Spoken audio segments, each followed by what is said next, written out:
महाराज जी के वक्तव्य में आपने अनुभव किया होगा, उनके प्रत्येक शब्द में उनकी जो आत्मीयता है वही झलक रही है। ये आत्मीयता ऐसी है कि वो अच्छों को खींच के लाती है। नारद से शुक व्यास रटे रटे पछी हारी थके उन्हीं पारम न पावई, ऐसे भगवान है। ताही अहीर की छोहरिया झझिया भरी छाछ पर नाच नचा, ये उस आत्मीयता का प्रताप है। तो जहां ये है वहां सारी दुनिया आएगी। 900 साल से आ रही है, 1000 साल से आ रही है, आती रहेगी। उसमें मैं भी एक हूं, क्योंकि संपूर्ण विश्व इस आत्मीयता का भूखा है। आज की जो समस्याएं हैं ना, वो हमारे संचल की समस्याएं हो, अपने देश की हो, दुनिया की, उनका मूल कहां पर है? तो हम लोगों को परस्पर जोड़ने वाला एक संबंध है। उसको अलग अलग विचार करने वाले लोग अलग अलग शब्द देते हैं, लेकिन वस्तु एक ही है। हमारी सनातन परंपरा में उसको आत्मा कहा गया। सब में वही आत्मा है जो परमात्मा है। और इसलिए हमारे शरीर अलग है, हमारी मन बुद्धि सब अलग है। दुनिया में भी सब जो दिखता है अलग अलग दिखता है, अलग अलग होता है। दुनिया के स्तर पर तो यही अनुभव होता है, परंतु ये आगे चल के कुछ देर चलता है, बाद में अनुभव आता है कि सब एक ही है। यानी लड़का और माता अलग अलग है, लेकिन लड़के का भोजन हो गया, पुत्र का भोजन हो गया, तो माता का पेट अपने आप भर जाता है। अन्न खत्म हो गया तो भी वो कहती है मेरा तो हो गया, तुमने खा लिया मेरा पेट भर गया। तो वैसे रोज दोनों अपना अपना भोजन करते हैं, लेकिन एक आध बार ये अपना अपना भोजन के बाद झूठ हो जाती है, एक का भोजन सबका भोजन। ये जो हमको जोड़ने वाली बात है वो दुनिया को मालूम नहीं है, क्योंकि उनकी दृष्टि भौतिक है, जड़ है, उसके परे वो गए नहीं, रुक गए। ऐसा कहते हैं दुनिया सारी सुख के पीछे भागती है। तो प्राचीन समय में सुख की खोज की और चरम सुख पर पहुंच गए। दो प्रकार के लोग थे, एक अपने भारतवर्ष के जैसे लोग हैं, सज्जन है, करुणा मालूम है उनको, अपने हित में दूसरों का भी हित देखने का प्रयास करते हैं, सबके लिए जीते हैं, ऐसे एक प्रकार होता है। उनको देव के देव प्रवृत्ति है, दैवी गुण संपद है।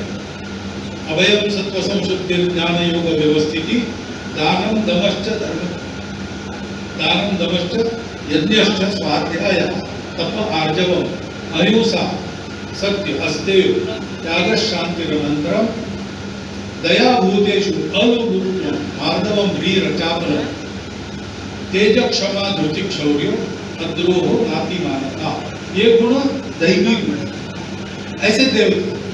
और दूसरी तरफ राक्षस होते हैं, असुर होते हैं, है तो अपने जैसे, एक को काबू में कर लिया, सबको काबू में कर लूंगा, पूरे दुनिया को काबू में कर लूंगा, और फिर चंद्र सूर्य भी मेरे काबू में आने चाहिए।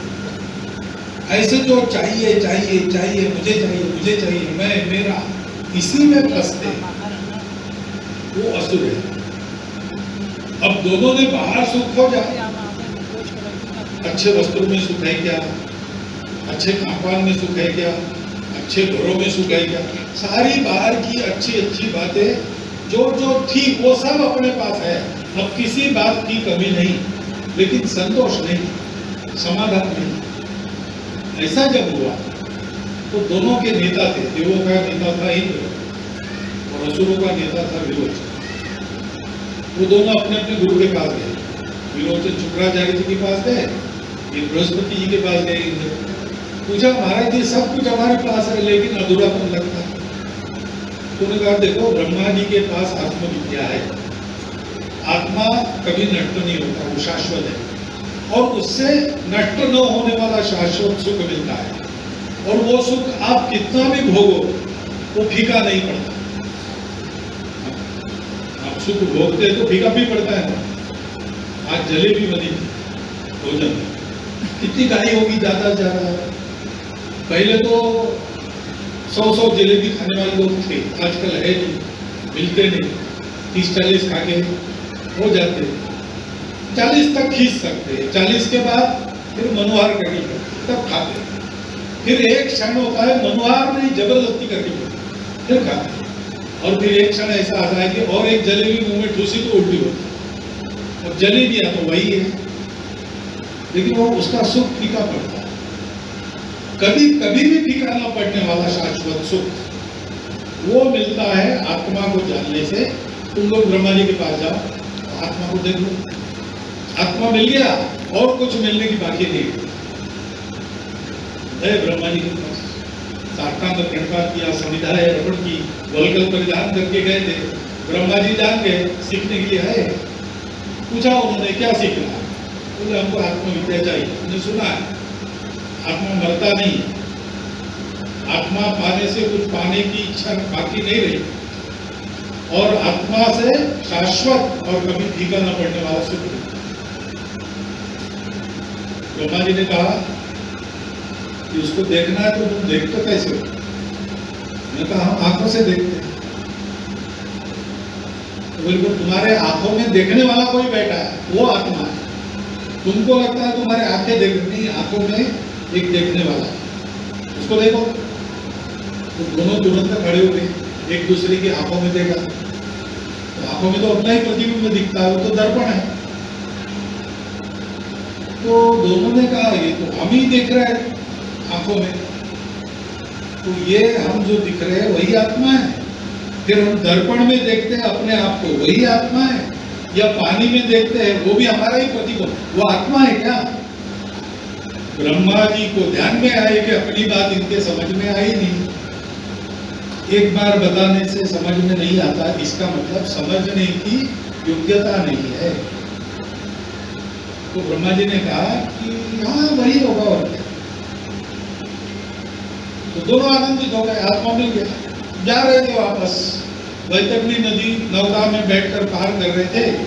इंद्र चप्पू चला रहा था, पानी में आत्मा को अपने प्रतिबिंब को देख रहा था। उसने देखा कि चप्पू चलाने से वो समाप्त हो जाता है प्रतिबिंब। उसने रोका, विरोचक